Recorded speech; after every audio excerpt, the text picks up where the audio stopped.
Alors, rebonjour. Maintenant, on va pouvoir commencer. Nous vous remercions pour votre patience d'être venus. Et vous allez voir que vous n'êtes pas venus pour rien. Vous allez apprendre énormément de choses. Alors, pour une histoire personnelle, moi, j'étais à votre place il y a 7 ans. J'ai fait la PACES, comme vous faites aujourd'hui. Et en fait, ma première année, j'ai eu un échec vraiment sanglant. J'étais parmi les dernières, voilà. Malgré que j'étais toujours bonne au lycée, j'ai eu des bonnes notes au bac, tout ça. Voilà, donc j'étais vraiment très déçue. On m'a donné une deuxième chance, donc j'ai redoublé. Et en fait, Pierre qui est là, en fait, il s'est dit, bon, il ne faut pas qu'elle ait un autre échec comme ça, parce que je me dirigeais à nouveau vers cet échec. Et il a dit, bon, je vais me plonger sur tout ce qui est, quelles sont les méthodes d'apprentissage qui sont efficaces. Il est allé chercher au niveau des sciences cognitives, tout ça. Et en fait, à partir de là, il m'a fait la première version de l'application qu'on va vous montrer à la fin de la présentation. Si j'avais eu connaissance de ça vraiment avant, je suis sûre que j'aurais mieux réussi ma PACES. Donc vraiment, soyez attentifs et je vous remercie d'accueillir Pierre. Voilà. Bon, alors c'est pareil, je vais commencer juste par une petite introduction. Alors ça, c'est ce qui va vous arriver à peu près dans 3 mois et demi. Donc, vous aurez un temps restreint pour répondre à une série de QCM. Et en fait, de ces réponses va être déterminé en fait votre avenir professionnel. Donc, il faut cocher les bonnes cases. Et donc, vous serez donc face à vos QCM et vous aurez une seule ressource à ce moment-là pour décider quelles seront les bonnes cases en fait. Et ça sera laquelle ?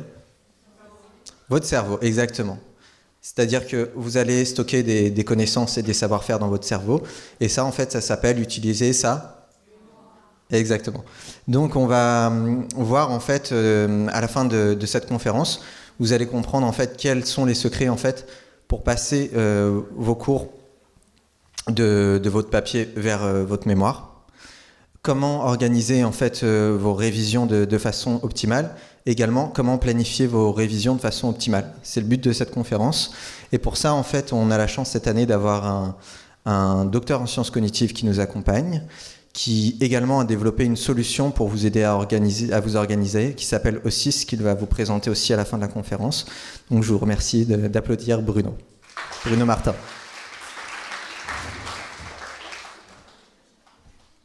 Tout d'abord, merci énormément à Pierre et à Fernanda pour l'invitation. C'est pas anodin d'inviter quelqu'un qui a des solutions sur le même marché, mais on est vraiment assez proches, on a les mêmes idées et donc du coup on fait chemin ensemble. Alors, je vais vous raconter d'abord mon histoire personnelle, comment j'en suis arrivé là, comment j'en suis arrivé aux sciences cognitives. J'ai fait une prépa scientifique, et prépa scientifique comme médecine, c'est très prenant, ça demande énormément de travail. Travail qui par ailleurs je fournissais. Je travaillais énormément, et pourtant ça se passait très mal. J'avais des mauvaises notes, et c'était vraiment extrêmement frustrant. Et en fait, entre la première et la deuxième année, j'ai acheté un livre qui était centré sur un conseil, que je ne vous donne pas maintenant, on a envie de le garder un peu pour la suite. Et j'ai appliqué ce conseil à fond. Il y avait aussi d'autres choses dans ce livre, mais il était vraiment centré sur ce conseil-là. Et entre la première et la deuxième année, mes résultats ont vraiment explosé, ce qui est assez rare dans ce domaine-là, et j'ai eu les concours et les écoles que je voulais. Et évidemment, ce type d'expérience, ça ne rend pas indemne. On commence par se poser des questions. Au début, c'était l'indignation. Comment ça se fait que ce type de conseil, ce type de méthode, que j'ai dû acheter un livre pour l'apprendre, on n'en a pas parlé avant. Pourquoi les profs n'en ont pas parlé ? Après, ça s'est un petit peu tassé, et c'est devenu plutôt de la curiosité véritable sur l'univers, qui était finalement vaste, des techniques d'apprentissage, et sur les personnes qui faisaient de la recherche sur le domaine. Qu'est-ce que la science pouvait nous apprendre sur le cerveau et comment mieux l'utiliser ? Et donc, j'ai fini par être tellement curieux qu'à la fin de mon cursus ingénieur, j'ai fait un master recherche en sciences cognitives, qui est l'ensemble des sciences qui portent sur l'esprit humain, et suivi d'une thèse en psychologie cognitive. Alors pour vous expliquer un peu ce qu'on fait en psychologie cognitive, je vais partir d'un exemple qui peut nous parler, qui est Marie. Marie, c'est une étudiante comme vous qui, avant d'étudier son cours, se pose cette question suivante. Est-ce que je ferais mieux de réviser en me testant, c'est-à-dire en me posant des questions, en cachant des bouts du bout de mon poli, ou alors en relisant tout simplement mes fiches ou mes cours? Question qui paraît complètement honnête. Et si là, à l'instant T, Marie doit prendre une décision, elle va le faire possiblement avec ses intuitions. Le problème dans ce milieu-là, c'est que les intuitions sont trompeuses. On a souvent l'impression qu'une méthode marche, même qu'elle marche pour nous, et en réalité, ce n'est pas le cas. Donc Marie va essayer de faire autrement. Et ce qu'elle va essayer de faire, par exemple, c'est comparer objectivement ses résultats. Elle va, pour un certain cours, choisir plutôt de relire, pour un autre cours, plutôt de se tester. Et elle va comparer les résultats. Donc ça, c'est une première possibilité. Mais la limite, c'est que c'est qu'un point, qu'une donnée. Si vraiment on va avoir une confiance forte, si l'une méthode est meilleure que l'autre, il faut reproduire cette expérimentation beaucoup de fois. Soit sur soi-même, soit, si on va aller plus vite, sur un groupe de personnes. Je prends 30 amis, je les fais apprendre en se testant, 30 autres amis, ils vont relire, et ensuite je vais comparer les performances et je vais regarder si la différence elle est digne d'étude scientifiquement. Donc, et on pourrait dire, bon maintenant c'est fini, si j'ai mes groupes de 30 personnes et qu'il y a un groupe qui est meilleur que l'autre, je vais dire qu'une méthode est meilleure que l'autre. Mais en fait non, parce qu'on pourrait très bien dire, oui mais c'est lié à votre niveau d'études, c'est lié au type de cours que vous apprenez, etc. Donc on n'est pas sûr que ça soit vraiment universel. Et donc, si vraiment on veut avoir une réponse fiable à cette question, il faut faire énormément d'expérimentation. Il faudrait peut-être éventuellement que ce soit plus Marie qui expérimente, mais une autre personne. Et donc, en fin de compte, Marie commence à avoir une certitude vraiment solide parce qu'elle a fait beaucoup d'expérimentation et elle décide de réviser en se testant. Et vous voyez bien l'aspect absurde de cette histoire. Puisque là, dans mon histoire, Marie, 100 ans plus tard, peut enfin commencer à réviser son cours. Donc, c'est pas viable. Il faut se baser sur les personnes pour lesquelles c'est le travail. Des Marie, en fait, il y en a plein. On appelle ça des chercheurs en psychologie cognitive. Ils passent leur vie à se poser ce type de questions. Est-ce qu'une méthode d'apprentissage est meilleure qu'une autre? Parfois à un niveau un peu plus théorique. Et ils sont payés pour ça, et il y en a beaucoup. Donc, ça pourrait être intéressant, plutôt que se baser sur ses intuitions, se baser sur ce travail scientifique de qualité que les chercheurs en psychologie cognitive ont fait. Et donc je vous présente Jonathan. Jonathan est chercheur en psychologie cognitive, et qu'est-ce qu'il fait de ses journées? Il lit des papiers scientifiques, il réfléchit, il a une hypothèse, il va la tester sur le terrain en faisant une expérimentation, et ensuite, si son expérimentation donne des données intéressantes, il va aussi, lui aussi, faire des articles scientifiques pour que ses pairs puissent le corriger et apprendre de son expérimentation. Donc c'est un peu comme ça que la science expérimentale fonctionne en général, et en particulier la psychologie cognitive. Et donc des Jonathan, il y en a plein, et c'est la bonne nouvelle. Et donc c'est vraiment pour ça qu'il faut arriver à se baser sur eux. Alors, j'ai commencé à parler d'un livre que j'ai encensé. J'ai dit qu'il m'a sauvé mes études, et je pense que c'est le cas. Mais dans ce cas, pourquoi je vous dis juste pas le nom du livre et on arrête la conférence, tout le monde rentre chez soi? Non, en fait, avec le recul, je me suis aperçu qu'il y avait de sérieuses limites à ce livre-là. Et je vais vous en parler, et ça explique aussi pourquoi on est en train de faire une conférence à ce sujet-là. Ça commence par un point positif. Le point positif, c'était qu'effectivement, le secret, que vous apprendrez plus tard, est extrêmement soutenu par les scientifiques. Donc c'est vraiment extrêmement solide, il y a un consensus véritable dessus. Donc ça, c'est le point positif. Ils ne le savaient peut-être pas, mais ils ont tapé juste. Bien. Mais ils auraient dû le dire. Ça aurait été tellement plus convaincant pour moi, et ainsi que pour mes camarades auxquels j'essaie de parler de ce livre-là, s'ils avaient dit que c'était extrêmement étudié et que c'était extrêmement solide scientifiquement.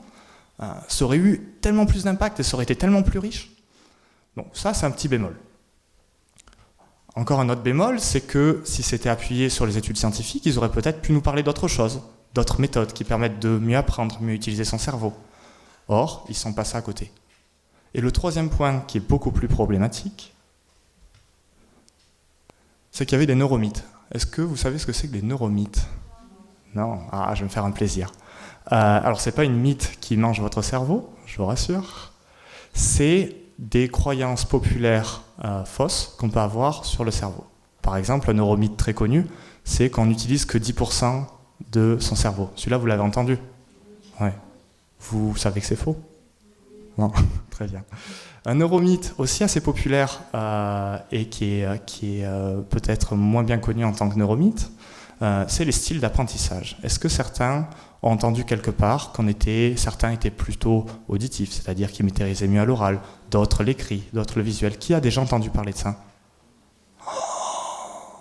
C'est beaucoup plus que ce que je croyais. Alors je suis inquiet. Bon, c'était une bonne idée au départ et ça semblait logique. Mais le but de la psychologie expérimentale, c'est justement chercher ces choses-là sur le terrain. Vraiment regarder si ce genre de choses, ce genre d'intuition, vraiment se valide dans les données. Et la conclusion semble pour l'instant être que ça ne se valide pas. C'est-à-dire qu'on peut avoir l'intuition d'être plus auditif, plutôt visuel, plutôt kinesthésique, mais il y a de bonnes chances que cette intuition soit trompeuse et qu'on aille dans une mauvaise direction en essayant d'adapter ces révisions avec ces soi-disant styles d'apprentissage.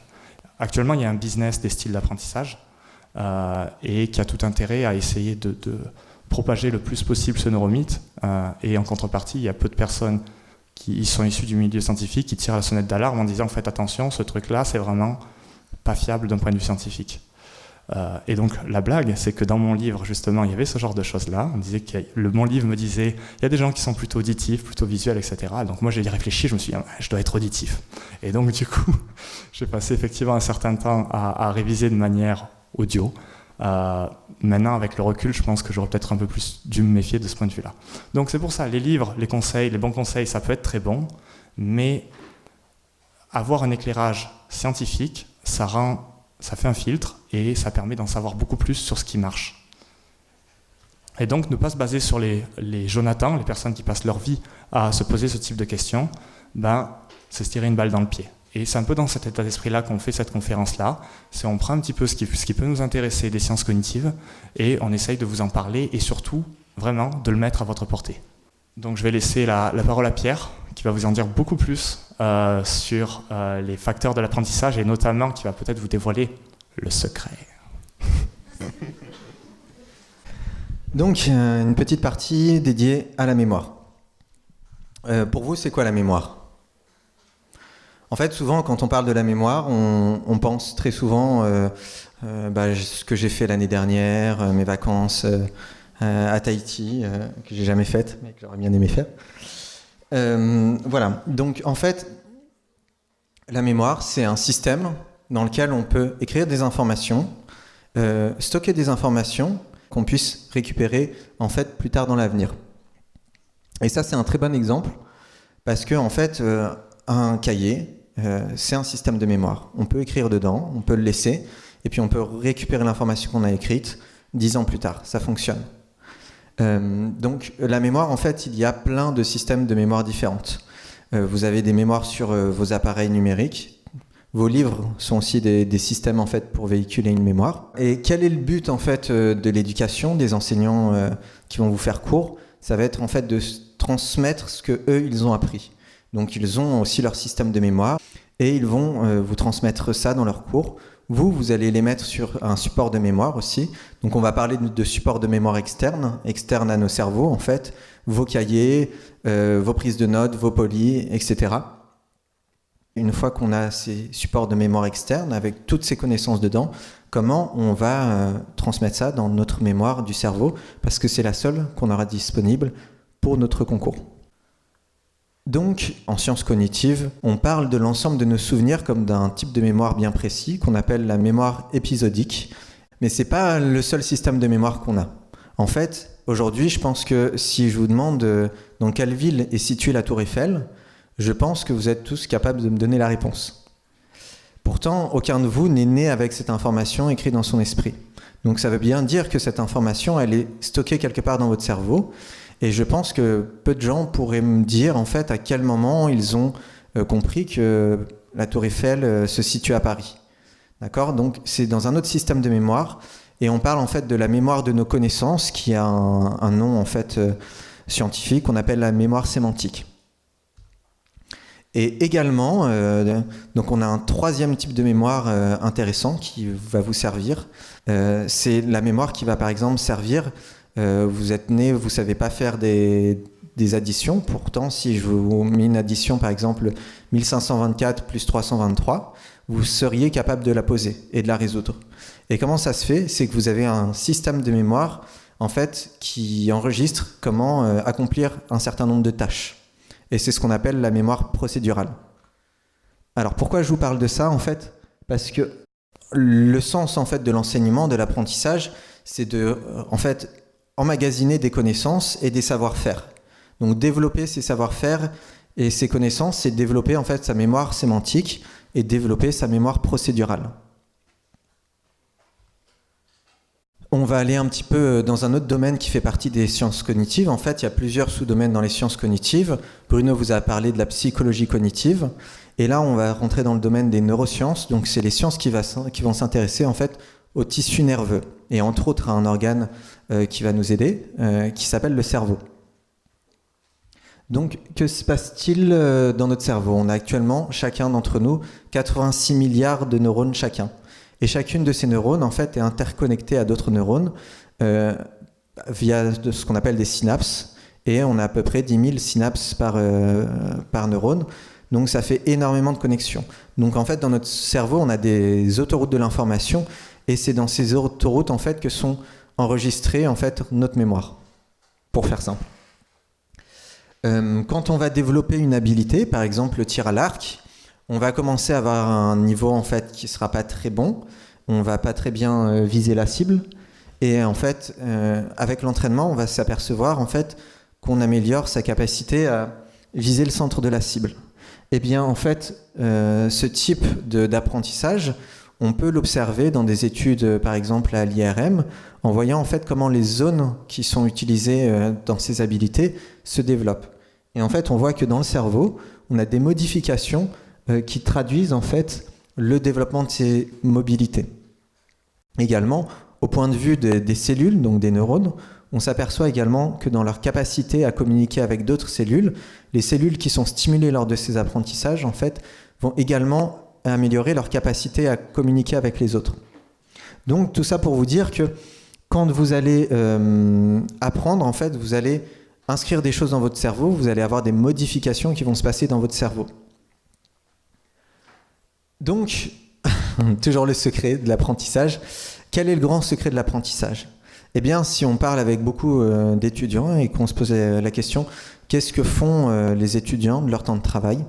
Eh bien, la majorité du temps, les étudiants vont relire leurs cours. Donc, c'est intéressant de se poser la question, quel est l'impact de la relecture sur l'apprentissage? Donc, on a fait une expérience en psychologie cognitive, où on a fait passer à certains groupes un apprentissage. Ils devaient lire une fois le texte. Un autre groupe, il devait avoir le même texte, le lire 2 fois, et ainsi de suite. Et on a regardé, en fait, à chaque fois, quelles étaient les performances moyennes donc, de ces groupes après ces protocoles de test. Eh bien, on voit que dès la première relecture, les étudiants sont capables de ressortir une partie des informations du texte quand on les teste. La deuxième lecture, la première relecture, on voit que ça continue de croître. La troisième lecture, donc la deuxième relecture, c'est pareil. Donc on peut se dire, en fait, il suffit de lire, relire son cours, en fait, pour inscrire l'information dans notre cerveau. Et en fait, c'est ce qui se passe dans l'imaginaire de la plupart des étudiants, et on a tous tendance à faire ça. Donc si on continue, on s'aperçoit finalement qu'on arrive à des seuils où l'information, en fait, on a beau continuer à relire, il n'y a pas plus d'informations qui rentrent dans notre cerveau, et on n'est pas plus performant au test. Bon, on va tester autre chose. Bruno nous a parlé de Marie. Marie, elle voulait comparer donc, le fait de s'étudier ou de se tester. Il y a des chercheurs qui ont commencé à étudier ça et qui se sont dit on va donner à un groupe en fait 100% du temps où ils vont étudier leur cours, et puis un autre groupe en fait ils vont passer 50% du temps à étudier et 50% du temps à tester leurs connaissances sur ce qu'ils étudient. Et on fait donc après on va tester les gens par exemple après cette séance, et puis on va voir ce qui reste dans leur cerveau. Eh bien là c'est sans appel, hein. Quand on relit plus son cours, eh bien quand on teste tout de suite après, en relisant plus son cours, on est mieux capable de répondre aux questions à la fin de la séance. Donc, on peut mettre les tests de côté, on voit bien que relire son cours est plus performant. Et d'ailleurs, quand on relit son cours, on a bien le sentiment à la fin de la compréhension, d'avoir fait le tour du cours, etc. Des fois, quand on prend plutôt moins de temps pour se relire et plus de temps pour se tester, bah là, on se sent plus en difficulté, c'est moins confortable. Et quand on demande aux étudiants ensuite comment ils pensent être performants, qu'est-ce qui va rester dans leur mémoire sous une semaine, eh bien, les étudiants qui font que étudier déclarent en fait qu'ils seront plus performants dans une semaine que ceux qui prennent du temps pour se tester. Donc, c'est pour ça que la plupart des étudiants passent la majorité de leur temps à relire. On va aller un peu plus loin, on va effectivement retester donc ces mêmes groupes d'étudiants à 2 jours et à 1 semaine.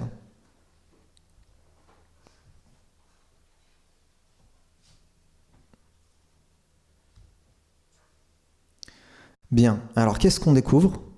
On découvre que, en fait, après 2 jours, les étudiants qui ont passé plus de temps à relire leurs cours et qui ne se sont pas du tout testés, en fait, ont oublié beaucoup plus vite que ceux qui ont passé du temps à se tester.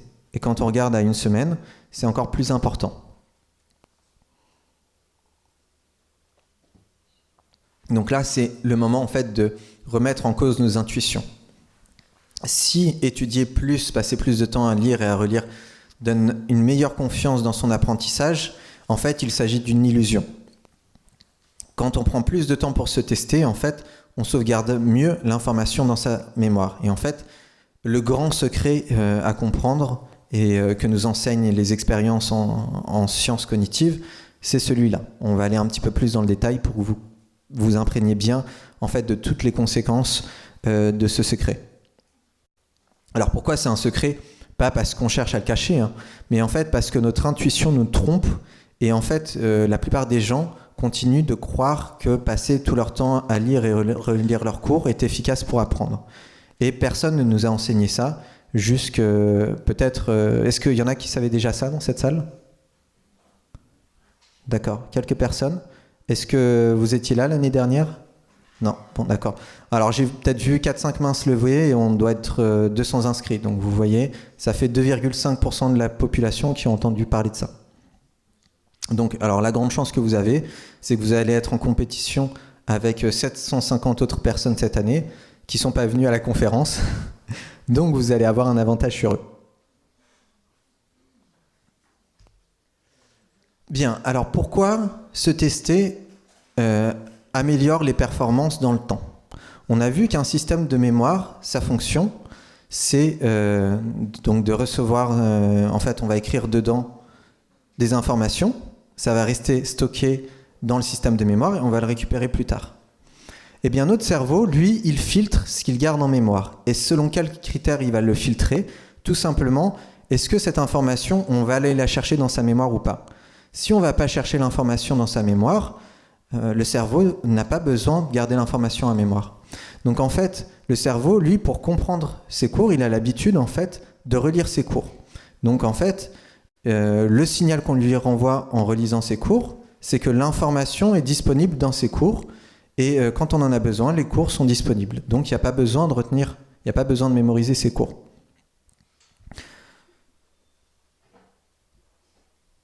Donc voilà un petit schéma pour traduire un petit peu qu'est-ce qui va se passer dans la mémoire. On va donc avoir une inversion des performances. Tout de suite après l'apprentissage, on a des meilleures performances si on a passé plus de temps à lire. Et en fait, si on regarde dans le temps, en fait, l'information reste mieux dans le cerveau si on a pris du temps pour se tester. Alors, il faut quand même passer du temps à étudier, vous allez me dire. Donc comment on va équilibrer correctement son temps de travail, et, son temps d'étude et son temps de test ? Eh bien, on s'est posé cette question en sciences cognitives, et pour y répondre, en fait, on s'est dit, on va toujours se tester, on va toujours étudier, mais on va équilibrer ça différemment selon les réponses qu'on va donner au test. Si on donne des bonnes réponses au test, qu'est-ce qu'on fait des matières des notions sur lesquelles on s'est testé? Est-ce qu'il faut continuer d'étudier ces notions? Est-ce qu'il faut continuer de tester ces notions? Donc là, on a fait un cycle avec 2 groupes différents qui, 4 fois, en fait, ont passé un temps d'étude, un temps de test, et à la fin, en fait, on a regardé les performances dans le temps. Donc, pour un petit peu décrire ces 4 groupes, là, je vous demande de vous accrocher parce que c'est un petit peu technique. En fait, donc, il y a les groupes qui vont toujours étudier l'ensemble des notions et tester l'ensemble des notions. Donc, moi, j'ai appelé ça le groupe maximaliste. Ils veulent bosser un max. Ceux qui veulent en faire le moins possible, ils vont se dire simplement, on va garder, en fait, dans notre programme d'études que ce qu'on a échoué dans les tests, et on va se tester que sur ces mêmes notions qu'on a échoué. Donc ça, j'ai appelé ça le groupe des minimalistes. Et puis il y a 2 autres possibilités. On peut se dire, en fait, quand j'échoue un item au test, je vais sortir les notions de mon programme. Quand je réussis un test, je vais sortir les notions de mon programme de test. Je ne vais plus me tester sur ces notions réussies. Par contre, je vais continuer de les étudier. Ça, c'est le groupe des studieux. Et inversement, il y a un autre groupe où on a dit, comme consigne, vous, quand vous réussissez un test, vous allez garder en fait le test dans votre programme de test. Par contre, vous allez arrêter de réétudier cette notion. Et donc, on va étudier déjà les performances. On a dit qu'il va y avoir 4 cycles comme ça. On va déjà regarder les performances sur ces 4 cycles et à quelle vitesse ils arrivent à répondre à des nouvelles questions qu'ils n'avaient pas réussi auparavant. Donc, ce qu'on voit, en fait, c'est que les 4 groupes progressent à la même vitesse. C'est-à-dire qu'il n'y a pas de sentiment, selon ces 4 façons de s'organiser, d'organiser son travail. On ne va pas avoir de sentiments différents sur la vitesse à laquelle on progresse. Encore une fois, nos intuitions vont nous renvoyer, en fait, les mêmes informations. On va donc voir un petit peu qu'est-ce qui se passe dans le temps, et on va retester donc ces populations 1 semaine plus tard. Et là, qu'est-ce qu'on va voir? Alors déjà, à votre avis, est-ce que ceux qui ont plus travaillé, le groupe des maximalistes, ils vont mieux réussir que le groupe des minimalistes? Qui pense ça? Il n'y a que 2 personnes, 3, 4? Bon, il n'y a que quelques personnes qui pensent que ceux qui ont travaillé un maximum vont mieux retenir que ceux qui ont travaillé un minimum. D'accord? Et pourtant, c'est le cas. En fait, ceux qui ont toujours tout retesté et qui ont toujours tout retravaillé ont beaucoup mieux mémorisé dans le temps que ceux qui ont testé et qui n'ont travaillé que les sujets, en fait, où ils ont fait des erreurs. Moi, ça me paraît logique. Alors, je m'attendais à voir plein de mains levées, donc je suis un peu surpris, mais bon. En tout cas, voilà, les résultats sont ceux-là.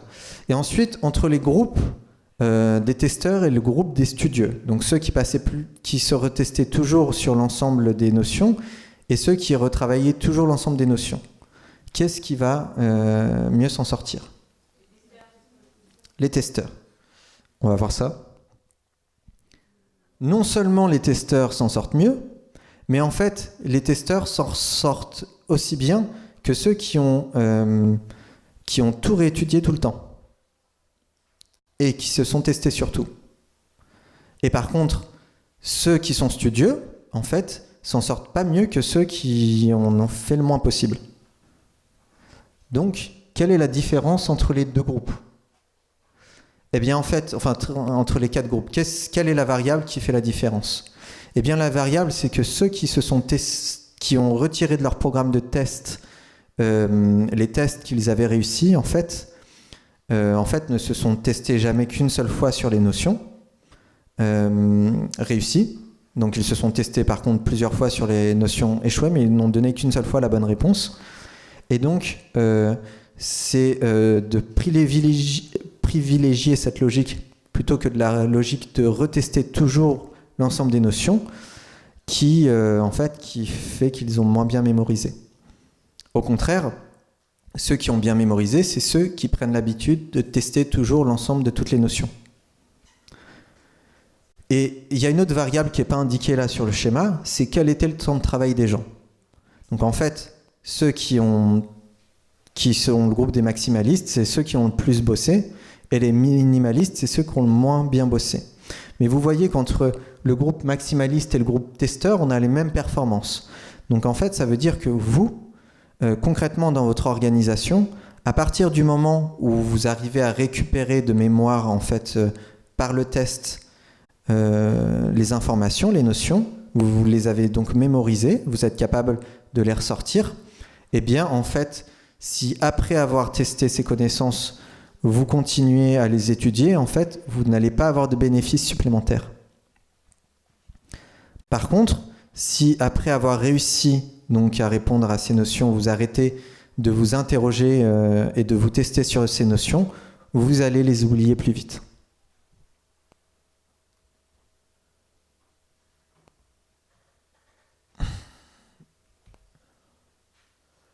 Alors, on peut se dire, mais du coup, je vais mettre plein d'informations dans mon cerveau, comme ça, c'est super, mais est-ce que je vais saturer un moment au point de vue de mes connaissances, de ma mémoire? Est-ce que je vais avoir encore de la place pour ajouter des informations? Donc, on s'est posé la question, en sciences cognitives toujours, et là, on a fait un protocole en se disant, quelqu'un qui a plein d'informations sur un sujet, est-ce qu'il va plus retenir que quelqu'un qui a peu d'informations sur un sujet quand ils vont être exposés à ce sujet, qu'on va les interroger après. Je vais vous donner un exemple concret. Qui ici a vu la finale de la Coupe du Monde? Ok. Ceux qui sont fans de foot, gardez la main levée. D'accord.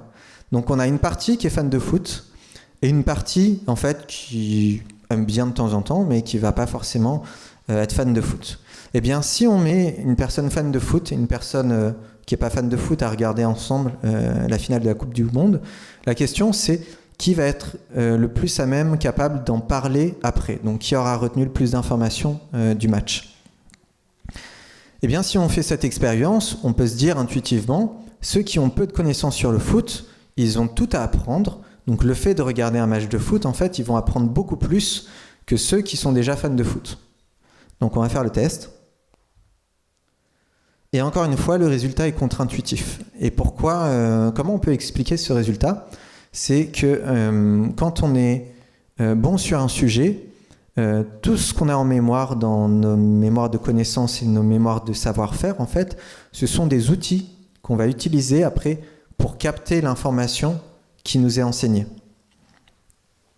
La personne qui est fan de foot, en fait, elle va avoir les clés, elle va connaître les joueurs, elle va connaître les tactiques, etc. Elle va être à même d'interpréter ce qui va se passer sur le terrain.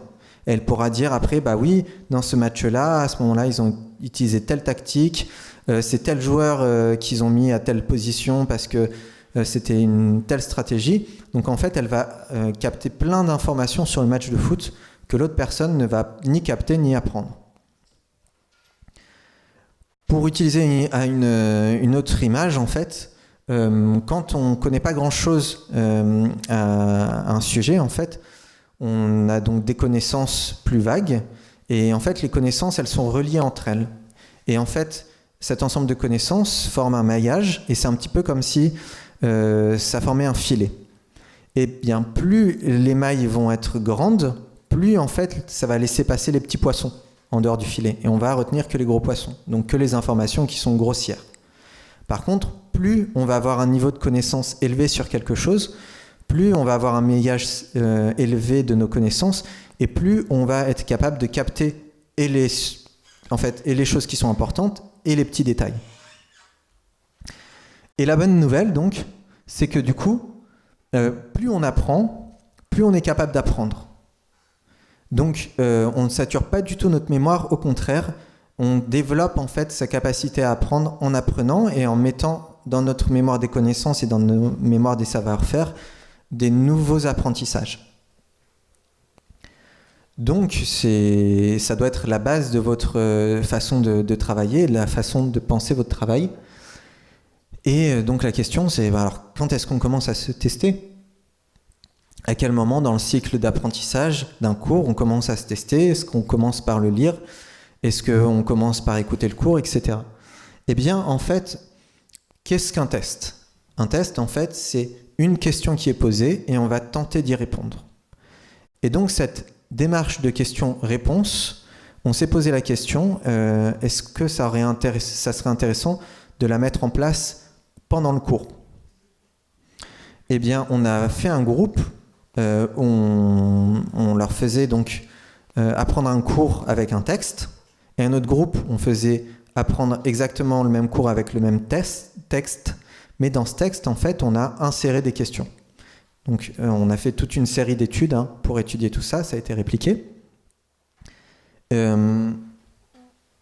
qu'est-ce que ça donne, en fait?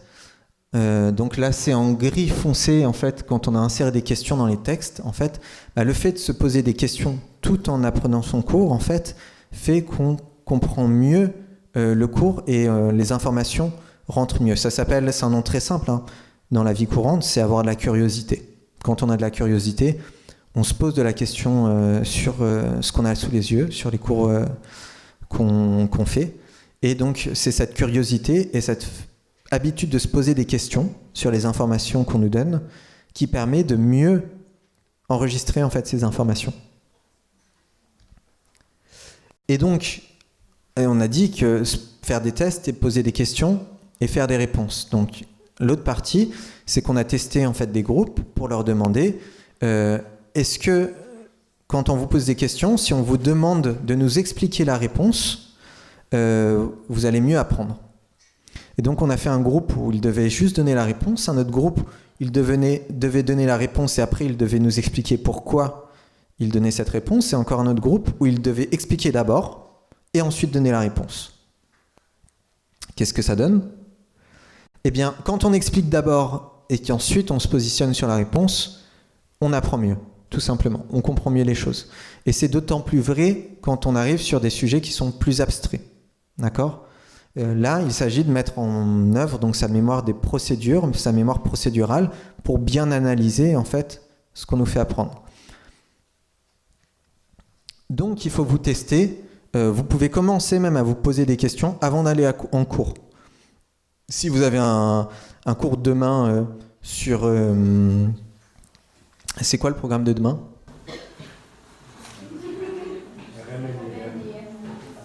IRM, d'accord. Donc voilà, il y en a quelques-uns qui se sont déjà posé la question, qu'est-ce qu'on va bosser demain ? Il y en a d'autres, c'est pas encore fait, mais bon. Donc déjà se poser les questions en avance de qu'est-ce qu'on va bosser en fait, ça éveille la curiosité et ça prépare à mieux absorber les informations. Donc on a vu que en fait, apprendre, dans le processus d'apprentissage, il y a la transmission de la connaissance de l'enseignant vers un support de mémoire externe et du support de mémoire externe vers de la mémoire à court terme, et que le secret en fait pour envoyer dans la mémoire à long terme en fait, c'est le test. D'accord ? Et même pour envoyer dans la mémoire à court terme, c'est de se poser des questions et des réponses quand on bosse. On verra après quelles sont les questions clés à se poser pendant le cours. Et maintenant, en fait, on a vu aussi qu'il ne faut pas se tester juste une fois. Il faut se poser, en fait, il faut faire des tests plusieurs fois dans le temps si on veut prolonger l'information de la mémoire. On n'a pas juste une mémoire à long terme où les informations resteraient gravées à vie. Non. En fait, dans notre mémoire à long terme, on a des informations avec des durées de vie différentes. On va voir comment, en fait, rallonger la durée de vie des informations. Et ça, c'est Bruno qui va vous l'expliquer.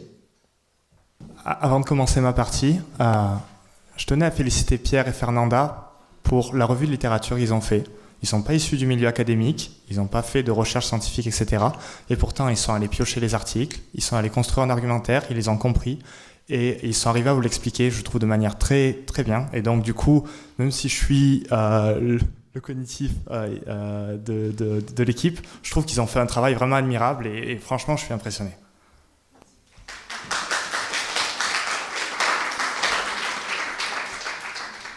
Alors, moi je vais vous parler de la courbe de l'oubli. Supposons qu'aujourd'hui, vous apprenez que la capitale de l'Estonie est Tallinn. Supposons maintenant que je vous pose cette question demain. Je vous pose la question demain, quelle est la capitale de l'Estonie ? Ceux qui ne le savaient pas avant, vous pensez que vous serez à peu près à quel taux de rétention ? À peu près. Quelle probabilité que vous en souveniez ? Zéro. 100%, zéro.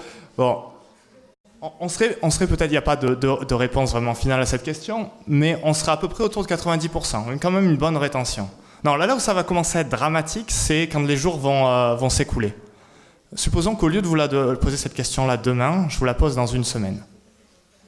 Là, ça va aller beaucoup plus bas. On va peut-être être plutôt autour de 50%. Et si je vous pose la question, non pas 2 semaines plus tard, mais 2 semaines plus tard, une semaine, non pas une semaine, mais 2 semaines plus tard, on va tomber à quelque chose d'autour de 20%. Et en fait, ce pattern-là, il porte un nom, il s'appelle la courbe de l'oubli, et ça a été étudié vraiment très tôt dans la psychologie, vraiment au début de la psychologie expérimentale. Il y en a même qui font marquer la naissance de la psychologie expérimentale par ce type d'étude-là. À quelle vitesse on oublie? Et donc, c'est peut-être très intéressant d'un point de vue scientifique, mais nous, quand on voit ça, en tant qu'étudiant, on a plutôt cette réaction-là. C'est un drame. À quoi ça sert d'apprendre si 2 semaines plus tard, pour en oublier 90%, 80-90%. Donc, qu'est-ce que font les étudiants malins pour contourner l'aspect tragique de la courbe de l'oubli? Au début, ils font comme des étudiants normaux et qu'est-ce qu'ils font? Ah, la méthode DJ, c'est les très malins, on va y arriver. Mais les petits malins, on va dire, de lycée, comme moi, quand réviser, pardon. Tout le monde fait ça. Tout le monde fait ça. Donc, c'est révisé au dernier moment. Et donc, ça marchait super bien au lycée. Enfin, moi, en tout cas, chez moi, ça marchait. J'avais pas besoin de réviser. Il suffisait juste la veille mettre un petit coup de collier. Et qu'est-ce qui se passe au niveau de la courbe de l'oubli? Ben, on est en haut. L'examen est le lendemain. J'ai tout révisé la veille. C'est bon. Je vais peut-être avoir 10% des choses que j'aurais oubliées, mais je serais pas mal. Et donc ça, jusqu'à présent, ça a super bien marché et tant mieux pour vous. Après, peut-être que certains étaient plus sérieux que ça, hein, j'accuse personne. Mais en tout cas, beaucoup font ça. Le problème, c'est que vous n'êtes plus au lycée, vous êtes en PACES. Les PACES, c'est des études très chargées, énormément difficiles, et vous sentez bien que tout réviser au dernier moment, ça ne va pas être la stratégie gagnante du tout. Donc, on va réfléchir ensemble comment placer des révisions entre le jour où vous l'apprenez et le jour où vous allez être examiné. Et donc, il y a plusieurs possibilités. La première possibilité, c'est placer des révisions à intervalles de temps réguliers. Par exemple, tous les mois jusqu'à l'examen. Donc ça, c'est une première possibilité, mais on en a une autre qui est peut-être plus intéressante. C'est de faire des révisions plutôt espacées dans le temps de cette manière-là. Donc ça porte plusieurs noms. Parfois, nous, on appelle ça agencement expansif des révisions. Parfois, on entend le mot répétition espacée. Mais vous, en médecine, vous connaissez surtout ça sous le terme de méthode DJ. Qui connaît la méthode DJ ici? Incroyable. Il n'y a que chez vous, hein. Il n'y a qu'en médecine où on appelle cette pratique-là de révision la méthode DJ. Je ne sais toujours pas pourquoi, et si un jour quelqu'un le sait, j'ai vraiment envie de le savoir. Et donc, du coup, effectivement, vous avez appris, on vous a donné le conseil de réviser à J+1, J+3, J+7. Donc ça, c'est les révisions expansives. Bon, on vous a tous donné ce conseil, donc je suppose que vous avez peut-être un peu de confiance envers cet agencement des révisions, mais moi, je vais vous donner quand même, pour ceux qui seraient un petit peu indécis, des arguments pour vous pousser justement à organiser vos révisions de cette manière-là. Alors déjà, on va regarder du côté un peu scientifique, qu'est-ce qu'on a. Déjà, la première chose qu'on a, c'est qu'il faut absolument distribuer ses apprentissages. C'est-à-dire, plutôt que réviser un cours pendant 5 heures, plutôt le séparer en 10 fois une demi-heure et distribuer ça dans le temps. Donc ça, c'est un premier résultat qui est extrêmement solide en psychologie cognitive. On a ce monsieur qui s'appelle Bjork, qui est un chercheur vraiment un ponte sur le domaine et qui dit l'espacement, c'est un des résultats les plus robustes de toute la psychologie cognitive. Donc par robuste, on entend universel, qui marche partout. Mais ensuite, bon, d'accord, on choisit d'espacer nos révisions. Mais alors pourquoi on ne le ferait pas justement par intervalles de temps égaux? Et pourquoi la méthode DJ en fait?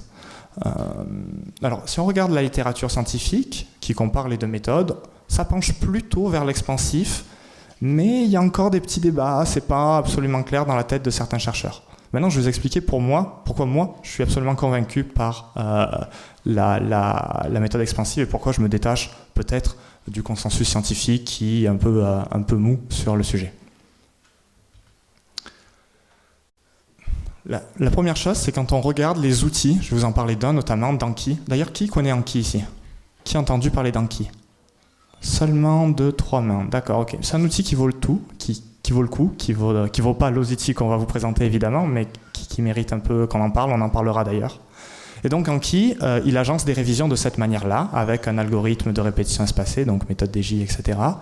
Et en fait, quand on regarde les données issues de ce logiciel-là, parce que c'est des données auxquelles on peut plus ou moins avoir accès, on s'aperçoit qu'en fait le pari est tenu. Et le pari, il est le suivant, c'est qu'à chaque révision, même si on va sur des délais qui augmentent de manière exponentielle, à chaque révision, on est autour de 90% de rétention, ce qui est absolument énorme. Donc 9 chances sur 10 que vous vous souvenez des informations que vous apprenez. Et donc ça, c'est quelque chose d'assez visible quand on regarde les données de ce type d'outils. Et du coup, ça a un deuxième avantage, c'est que vous voyez, à chaque itération, la courbe de l'oubli tombe de moins en moins vite. Les souvenirs, les connaissances sont renforcées.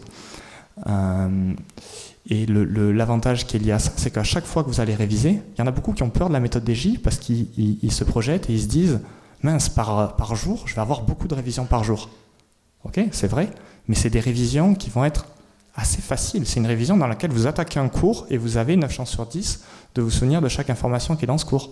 Et donc ça, c'est des révisions qui vont quand même assez vite. Ensuite, un autre argument en faveur de l'agencement expansif, qui moi me parle beaucoup, c'est la quantité de travail sur le long terme. Si vous espacez vos révisions à égale distance, vous allez avoir une montée progressive du nombre de révisions par jour. Et donc, à la fin, vous allez retrouver avec énormément de révisions à faire par jour. Et donc ça, c'est quand même difficile pour trouver un rythme. On n'a pas envie à la fin d'être complètement débordé par les révisions. Tandis que si on a un agencement expansif des révisions, ça va monter un peu plus vite au départ et ça va un peu plafonner. Ça va continuer à augmenter, mais ça va augmenter doucement. Ça veut dire qu'en tant qu'étudiant, on peut très rapidement avoir un rythme et avoir à peu près la même quantité de travail par jour. Et ça, c'est vraiment très désirable pour justement pouvoir équilibrer correctement l'apprentissage de nouveaux cours et les révisions des cours qui précèdent.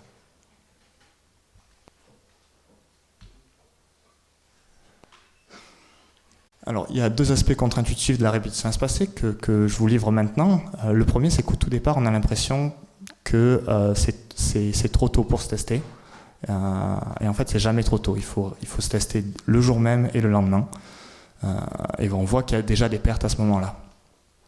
Le deuxième, c'est que ça génère rapidement, au bout de 3 révisions, on va avoir des délais, des espaces entre les révisions qui sont très larges, et ça, parfois, ça inquiète les étudiants. Ils se disent, vous êtes sûr que je vais arriver à me souvenir de cette information-là pendant un mois? Et la réponse, effectivement, si on regarde encore les données des outils comme Anki, la réponse est oui, ça va aller. Je vais laisser la parole maintenant à Pierre pour continuer à parler des bonnes méthodes d'apprentissage. Alors, je vais vous illustrer un petit peu ces principes par une petite anecdote. L'année dernière, à peu près, donc j'ai donné une conférence où je présentais les mêmes principes. Et puis, 1 mois et demi, 2 mois après, j'ai reçu un coup de fil d'un étudiant qui me disait « Mais vraiment, j'ai trop de révisions tous les jours. Je me retrouve avec des fois 20 révisions dans la journée. J'ai l'impression de survoler les révisions et de ne pas apprendre.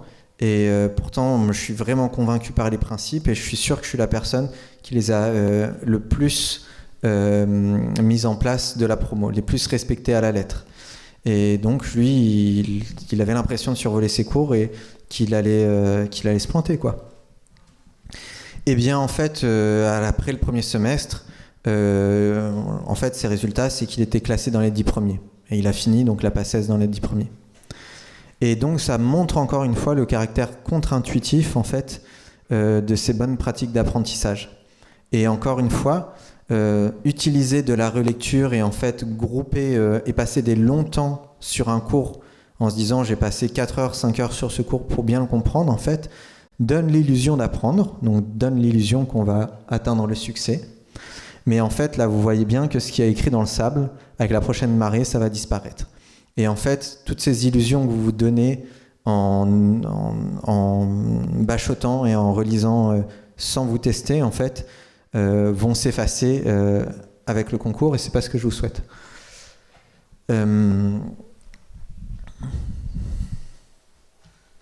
Donc concrètement, on va voir maintenant qu'est-ce qu'il faut faire en fait pour tirer le meilleur parti de chacune de ces révisions. Comment concrètement je vais m'organiser? Eh bien, on va remettre en place les principes qu'on a vus et on va les organiser sur nos temps de travail. Donc la première partie de la méthode que nous on recommande dans notre application N'oublie jamais, elle se trouve sur la gauche, c'est ce qu'on appelle la méthode initiale, et l'autre se trouve sur la droite, la méthode régulière. La première partie a pour objectif de poser les bases de la compréhension du cours et des outils après pour ensuite pouvoir ancrer les apprentissages dans la mémoire à long terme. Donc qu'est-ce qu'on vous conseille de faire pendant cette première partie? En fait, il va donc falloir travailler, il va falloir donc comprendre son cours, donc ça c'est l'objectif principal.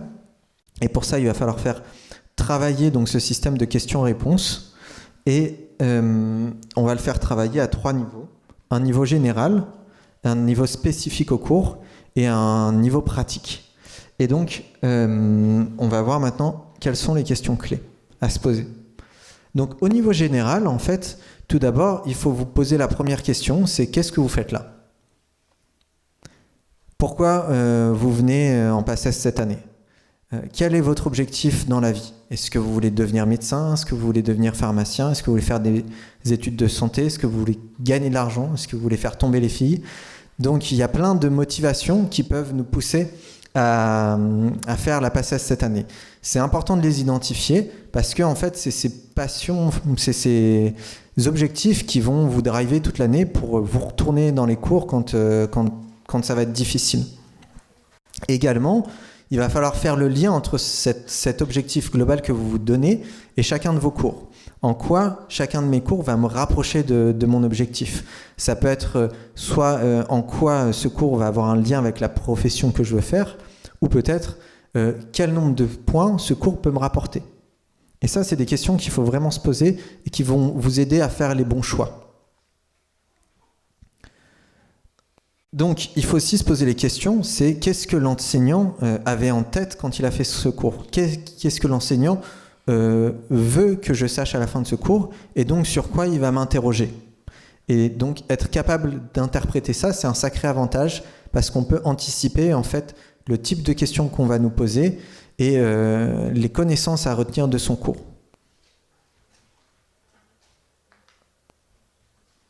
Ensuite, deuxième niveau donc, de questions-réponses qu'il faut se poser, c'est vraiment sur le contenu même du cours, ce que j'appelle le niveau spécifique. Donc là, en fait, le cours contient plein d'éléments différents. En fait, ça peut être un cours logique comme un cours par cœur.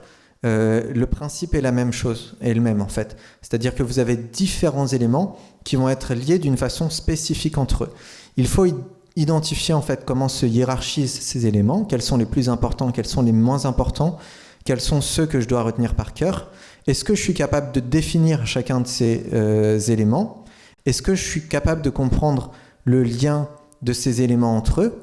Et est-ce que je suis capable d'établir un lien entre ces éléments et mes connaissances et mes savoir-faire extérieurs? Et qu'est-ce qui me manque en termes de connaissances et de savoir-faire pour comprendre ces éléments? Voilà, je vous ai fait toute une flopée de questions. Et c'est toutes ces questions qu'il faut avoir en tête pour bien comprendre son cours. Et ensuite, par exemple, si je vous donne un exemple tout bête, c'est une recette de cuisine, comment faire la pâte à crêpes. Eh bien, il me faut des œufs, de la farine et du lait. Donc ça, c'est les éléments. Comment vont-ils se mettre entre eux? Il va falloir les mélanger. Peut-être qu'il faut mettre la farine d'abord, parce que si on met la farine à la fin, ça fait des grumeaux. Et il va falloir ensuite faire une procédure de cuisson. Donc là, il va falloir bien manier la poêle pour que ça soit bien cuit, et puis retourner la crêpe. Donc on voit que toutes ces méthodes d'analyse s'appliquent à un truc aussi simple que de faire des crêpes. Mais ça marche aussi pour vos cours. Donc toutes ces questions, elles sont présentes dans notre application, n'oublie jamais, vous pourrez les retrouver dedans. Et ensuite, un niveau pratique, c'est il va falloir que tous ces éléments que j'ai analysés, selon mes propres connaissances et mes propres savoir-faire, en fait, eh bien, on sait que Là, tout de suite, j'ai compris les choses, mais je risque très fortement d'en oublier une partie avec le temps. Donc, il me faut un support externe pour les mettre et de les mettre de la façon la plus optimale pour les récupérer facilement et pour me tester. Donc, pour ça, en fait, déjà, il y a toujours plein de blabla dans ce qu'on écrit. En fait, un cours tout écrit linéaire, en fait, c'est pas optimal du tout pour ça. Je vous conseille de plutôt ranger vos informations dans un plan, référencer vos informations avec une hiérarchie.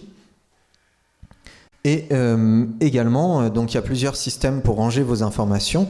Donc il y a des plans, il y a des cartes mentales, vous pouvez apprendre à en faire.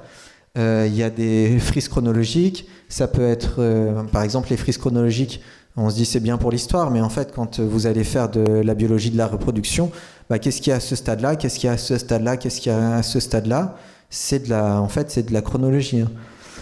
Donc, moi, j'utilise un système d'arborescence en général comme base. Je vais vous montrer vite fait comment ça marche. Et puis, il va falloir que notre fiche de révision, elle soit dynamique, en fonction, si on doit noter des choses supplémentaires ou réorganiser des parties. Donc, moi, donc là, on a un petit peu problème informatique, je ne peux pas vous montrer exactement comment je fais, mais au fur et à mesure, je me dis, c'est quoi les grands chapitres du cours, je vais les écrire, et puis après, je vais me dire, c'est quoi les sous-parties, et en fait, à chaque fois, je vais ranger les informations au bon endroit, et donc ça donne une arborescence, exactement comme de la même façon qu'on utilise un système de classement de dossiers dans un ordinateur. Je range comme ça mes informations, et c'est ce qui m'aide, et ce qui m'aide plus tard à me tester. Et comme j'utilise l'informatique, c'est facile après de le modifier selon les découvertes avec le temps. Donc je faisais ça sur un traitement de texte.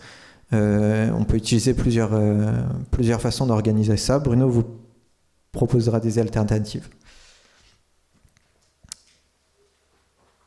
Donc maintenant, Bruno va vous expliquer comment passer à la deuxième partie de la méthode, c'est-à-dire qu'une fois que vous avez enregistré dans votre mémoire à court terme et que vous avez des supports, comment vous allez prolonger en fait vos connaissances pour les mettre dans la mémoire à long terme et comment vous allez organiser vos révisions pour ça. Alors, on a vu pourquoi il fallait se tester. Donc ça, c'est bon. On a vu quand est-ce qu'il fallait se tester, on a parlé de la méthode DJ. Et maintenant, ce qui va beaucoup vous importer, c'est comment. Qu'est-ce que je vais mettre en place justement pour me tester le plus souvent possible. La première approche, qui est la plus évidente, c'est les QCM. Pas parce que c'est la méthode révolutionnaire pour se tester, etc., mais parce que c'est là-dessus que vous allez être évalué. Et là, on n'est pas dans la science, on est plutôt dans le bon sens. L'idée de se tester, c'est extrêmement important. Si vous pouvez vous tester sur des formats proches qui est celui sur lequel vous allez être examiné, c'est encore mieux. Donc, faites le plus de QCM possible, c'est vraiment une bonne chose. Maintenant, ce serait bête aussi de s'arrêter là. En fait, le QCM, ça rentre dans une catégorie de tests qu'on appelle le rappel indicé. Pourquoi on appelle ça comme ça? Parce que ça vous donne un indice. Toutes les réponses possibles qui sont en QCM, c'est des indices. Et donc, grâce à ces indices-là, vous allez vous interroger, vous allez vous tester. Un autre format de test qui est très commun aussi, c'est les questions-réponses. C'est par exemple, vous prenez une fiche Bristol, vous mettez une question d'un côté, une réponse de l'autre, et du coup, vous travaillez avec ça. Vous pouvez vous faire une centaine de fiches comme ça. Vous avez vos questions, vos réponses, et vous vous interrogez toujours avant de regarder si vous avez la réponse. Et donc là, on travaille l'effet test, mais en s'interrogeant avec des questions-réponses. Il y a un autre type de rappel qu'en psychologie cognitive, on appelle le rappel libre. Donc voilà, il n'y en a plus d'indices. Et le rappel libre, en fait, ça consiste à essayer de se rappeler du plus de choses possible. Et donc, vous n'avez pas une question pour vous aider, vous n'avez pas de QCM pour vous aider, mais vous partez d'un sujet donné, par exemple, je ne sais pas, qu'est-ce qu'il y a dans le sang? L'exemple est probablement nul, parce que je ne suis pas en médecine, je ne sais pas si ça correspond à un cours, mais supposons que ça soit le chapitre d'un cours sur le sang, qu'est-ce qu'il y a dans le sang? Et là, vous faites l'effort mental de vous rappeler le plus de choses possibles sur ce cours-là. Et donc, il y a plusieurs manières de le faire. Vous pouvez faire une fiche, essayer de copier le plus de choses possible, ou alors juste de tête, pas besoin de prendre de notes, ou alors d'expliquer le cours à un ami. Donc tout ça vous teste vraiment, parce que vous allez devoir réfléchir, essayer de vraiment retrouver les informations, et même mieux que ça, les organiser. Et du coup, ça va beaucoup plus structurer votre réseau d'idées, le filet dont vous parlez Pierre, c'était une super analogie, j'ai adoré. Et donc renforcer ce filet, la connexion entre ce filet, grâce au rappel libre. Vous voyez, lorsqu'on fait du rappel indicé, on renforce une connaissance exacte. Lorsqu'on fait du rappel libre, on devient mentalement beaucoup plus fluide sur un sujet. On renforce la structure, l'ordre général qui existe. On est capable de faire des associations d'idées. On devient expert d'un sujet. Donc, c'est des choses que je vous préconise. Et il y a une autre manière de faire un rappel libre dont je vais vous parler. J'y tiens assez à cœur. C'est utiliser une arborescence. Donc, on voit avec Pierre, on est pas mal, on aime bien les arborescences. Je vais vous expliquer moi, la manière dont j'aime bien en faire. J'appelle ça arbre d'idées, et il y en a qui appelleraient ça mind map, mais le terme mind map fait souvent référence à quelque chose de beaucoup plus coloré, beaucoup plus joli, avec des images, etc. C'est pour ça que j'évite complètement le terme mind map, même si certains pourraient croire que c'est des mind maps. Donc désolé pour la qualité de la diapo, ça a été fait un peu à l'arrache. C'est parce que du coup j'utilise mon propre outil dont je vais vous parler, et même si je suis plus étudiant, j'apprends des nouvelles choses. Et un jour, je suis tombé sur la page Wikipédia de la canne de combat. Est-ce que certains savent ce que c'est, la canne de combat? Et regardez sur Internet, c'est très rigolo, c'est assez impressionnant aussi. Et donc j'ai découvert ça, je me suis dit, mais il ne faut pas que je l'oublie, ce serait bête d'oublier un truc comme ça. Et donc du coup, je me suis dit, bon, je vais me faire une petite carte, je vais me faire un rappel libre de ce que j'ai appris sur la canne de combat. Non, c'est vraiment stylé la canne de combat, il faut que vous regardiez. Et donc du coup, j'ai fait mon rappel libre et j'ai construit une petite arborescence comme ça pour essayer de restructurer un peu les idées. Donc c'est très simple, hein, il y a plusieurs topics, et dans ces topics, dans ces sous-sujets, il y a d'autres sous-sujets. Donc je suis désolé, on y voit vraiment mal, mais vous voyez, l'idée c'est je décline et j'organise mes connaissances comme ça à la volée. Après je compare avec le cours, je compare avec l'article Wikipédia, et je peux éventuellement rajouter des détails, je peux aussi choisir de gommer une partie pour la restructurer, et là je suis en train d'utiliser l'effet test pour aussi restructurer ce que j'ai appris. Et donc il y a un autre avantage, donc là on est complètement dans l'effet test. Mais un autre avantage de fonctionner de ce type de manière-là, c'est qu'ensuite, ces cartes-là vont être un support super intéressant pour s'interroger, pour continuer à se tester. Je vais vous montrer comment. Par exemple, 2 semaines plus tard, c'est le moment de réviser ce que j'ai appris sur la canne de combat. Donc, je vais ouvrir mon cahier, je vais cacher une partie, je vais laisser que le sujet central, qui est tout à gauche, et je vais me questionner. Et je vais essayer de rappeler tout ce que j'ai en tête sur la canne de combat. Et ensuite, en dévoilant progressivement, c'est pour ça que je travaille sur une arborescence qui va sur le côté, ça va me donner des chances supplémentaires pour éventuellement rappeler des choses que j'aurais oubliées. Ça ne me donne pas tous les détails tout de suite, mais ça me donne un outil supplémentaire pour essayer de continuer mon rappel. Et ensuite, je vais jusqu'au détail. Et donc là, on voit qu'on commence par un rappel libre pour vraiment l'exercice le plus difficile, mais aussi le plus prometteur pour l'expertise, qui est de rappeler le plus de choses possible. Et au fur et à mesure, on se laisse aider par de plus en plus d'indices, par du rappel indicé, et ce qui permet de devenir fin, non seulement sur la vue d'ensemble, mais aussi sur les détails, sur les quantités, sur les mots-clés, sur toutes ces choses qui sont finalement difficiles à retenir. Alors, j'insiste une dernière fois sur une particularité de l'effet du test. On se teste, c'est vrai, pour contrôler ses connaissances, parce que c'est vrai que quand on s'est testé, on voit très clairement la différence entre ce qu'on maîtrise et ce qu'on ne maîtrise pas. Et ça, c'est vrai que c'est sympa. Mais il y en a qui souvent retiennent que c'est ça l'intérêt de se tester, c'est contrôler ses connaissances. Et j'espère que la conclusion un petit peu générale qu'on a avec Pierre, vous l'aurez tous en tête, lorsqu'on se teste, c'est pas pour contrôler ses connaissances, c'est pour muscler les connaissances que vous avez déjà. Et dans les 4 groupes qu'il vous a présentés, le groupe qui décidait de continuer à se tester même sur les items sur lesquels ils avaient déjà eu juste, eh bien, ils ont raison de le faire parce que du coup ils continuent à devenir de plus en plus forts. Donc se tester même sur ce que vous connaissez pour vraiment renforcer ses connaissances. Donc vous avez pas mal de ressources aussi que vous pouvez utiliser. Pierre pourra vous en parler un peu plus. Il est en train de faire une collection et il les mettra sur le site internet de N'oublie jamais. Est-ce qu'au niveau du temps on est bon ou pas? Ça va. Donc maintenant je vais vous parler des outils vraiment concrets pour vous aider. puisque finalement utiliser à la fois l'effet test et à la fois les révisions expansives, c'est peut-être pas forcément simple, et du coup il y a des outils qui vous permettent de vous aider à le faire. Les outils dont on va vous parler ensuite personnellement en font partie, mais il y en a d'autres, et du coup on a trouvé que c'était quand même plus sympa de vous parler des outils qui existent avant de vous présenter les nôtres.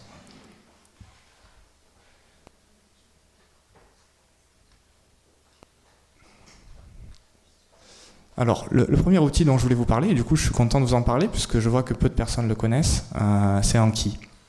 Anki, c'est un logiciel dans lequel vous allez rentrer des questions et des réponses, et ensuite ce logiciel va vous interroger en vous montrant la question avec un algorithme qui est proche de la méthode DJ. C'est un outil extrêmement puissant, mais pas forcément ergonomique, pas forcément facile à prendre en compte. Mais il est très apprécié souvent par les étudiants en médecine. Moi, l'anecdote qui a complètement achevé de me convaincre sur la répétition espacée et sur l'effet test, c'est ma femme qui a fini ses études de médecine, et j'ai beaucoup insisté pour qu'elle utilise Anki. Et donc ils ont formé un groupe, ils utilisaient Anki à la raison de 3 heures par jour. Maintenant je me dis qu'ils auraient pu encore aller plus loin et faire genre 6 heures par jour d'Anki. Mais en fait ils l'ont utilisé vraiment énormément, et donc c'était vraiment les dernières années de médecine. Et toutes les deux ont fini dans les 50 premières au concours général de l'internat. Et peut-être que d'autres ont fait ça, et peut-être aussi qu'elles avaient des facilités à la base, mais là pour moi ça a été vraiment très impactant de dire qu'effectivement on s'applique vraiment à faire de la répétition espacée et à appliquer le testing, et on a des résultats qui explosent. Donc Anki fait partie des possibilités, mais vous allez voir, on va vous proposer aussi des choses sympas. L'inconvénient aussi d'Anki, c'est que c'est vraiment orienté question-réponse. Et comme j'ai dit tout à l'heure, parfois c'est quand même pas mal de s'en détacher, et c'est aussi parfois pas mal de se détacher du numérique. Les portables peuvent être... Voilà, bon. Parfois continuer à utiliser le papier, ça peut être intéressant.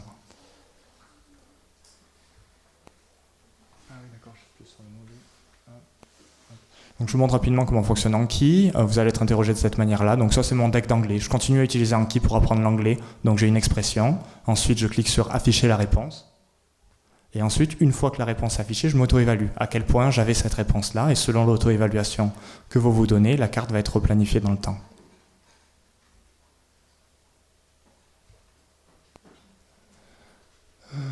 Donc voilà, Anki c'est très bien, mais il y a un petit peu cette limite-là dont j'ai parlé. Une autre possibilité, c'est se dire finalement, et peut-être c'est ce que vous apprêtez à faire en utilisant la méthode DJ, ou alors s'il y a encore des alternatives, ça m'intéresse de connaître quelles sont vos alternatives pour appliquer la méthode DJ, mais c'est utiliser un tableur finalement. C'est se dire, je peux m'arranger pour avoir une espèce de tableur, à gauche je lui rentre l'ensemble des choses que j'ai appris, et ensuite avec les colonnes qui suivent, je peux savoir quand est-ce que je dois le réviser. Donc là c'est un peu manuel, un peu chaotique, ça marche, je pense que vous pouvez faire de la répétition à espacée avec ça, mais c'est peut-être pas forcément agréable à utiliser, en plus il faut avoir l'ordinateur avec soi, etc. Donc ça ce serait une manière de, contrairement à Anki, séparer l'aspect comment je révise avec l'aspect quand je révise, utiliser un outil qui vous dit plutôt quand réviser, et ensuite s'y prendre de la manière dont vous voulez pour réviser. Et les outils que nous on va vous présenter avec Pierre Fernanda et l'outil que j'ai aussi développé sont plutôt dans cette catégorie-là, plutôt vous dire quand réviser, et ensuite vous donner des bons conseils sur comment réviser, mais pas vous forcer à réviser avec des questions-réponses. Et je voulais juste finir sur un point. Dans cette conférence, on a vraiment mis le paquet sur les 2 premiers points. Il faut se tester le plus souvent possible, et se tester du coup même dès la réception de l'information, dès les premiers contacts avec la connaissance, et de se tester en faisant des révisions espacées. Et c'est parce qu'on est vraiment extrêmement attaché à ce message avec Pierre, Fernanda, qu'on a décidé de faire chemin ensemble. Et aussi avec l'idée que la science a des choses à apporter, qu'il faut absolument regarder les résultats scientifiques pour améliorer le résultat des élèves. Et du coup, même si, puisque c'est le cas, on est en train de vous présenter des produits qui sont en quelque sorte en concurrence. C'est difficile d'utiliser les deux, on ne peut pas utiliser à la fois les 2 applis. Donc on est clairement des concurrents, mais on a tellement la foi dans ces 2 points-là, et on a tellement envie de transmettre ces choses-là que finalement on a décidé de se faire confiance mutuellement et d'avancer ensemble parce qu'on considère que vraiment c'est le plus important.